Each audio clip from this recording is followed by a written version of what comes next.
The old servant came as usual to wake the king on time, but George VI had already passed away in his sleep. Instantly, tension filled Buckingham Palace.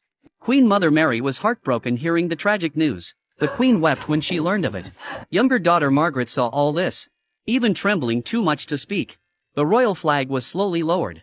A new era was about to begin.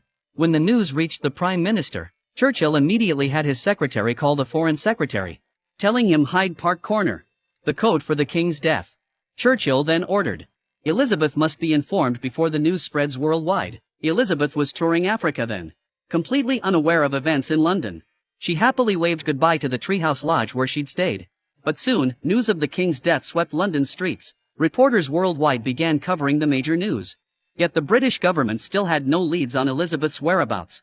Elizabeth's secretary and attendants, hearing the news, rushed to the governor's residence where she stayed. They had to tell the princess before reporters arrived. When Secretary Martin arrived, Elizabeth was writing a letter to her father. Martin didn't disturb her, but told Prince Philip instead. When Elizabeth finished her letter and came out, seeing her husband's grave expression, a sense of foreboding grew within her. Just then, the first wave of reporters arrived. Elizabeth had to steady herself immediately, for she was no longer just a grieving daughter, but also a queen about to ascend the throne.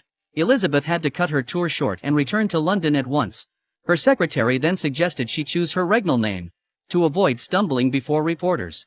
Without hesitation, she chose her own name. Elizabeth II was born. Philip froze. Suddenly he'd become the man behind the queen. When the royal plane returned to Britain, before even disembarking, Elizabeth received a letter from her grandmother. Its contents changed her completely. The former Princess Elizabeth must die. Now standing before the people is Queen Elizabeth. As she prepared to exit the plane, Philip tried to follow but was stopped. For from then on, the queen must go first. Upon returning to the palace, Elizabeth went straight to see her father's body. But she couldn't bear to look. When she left the room, her mother and sister began curtsying to her. Her grandmother, the former Queen Elizabeth, did likewise. All must now walk behind her. In that moment, Elizabeth truly understood the majesty of the crown.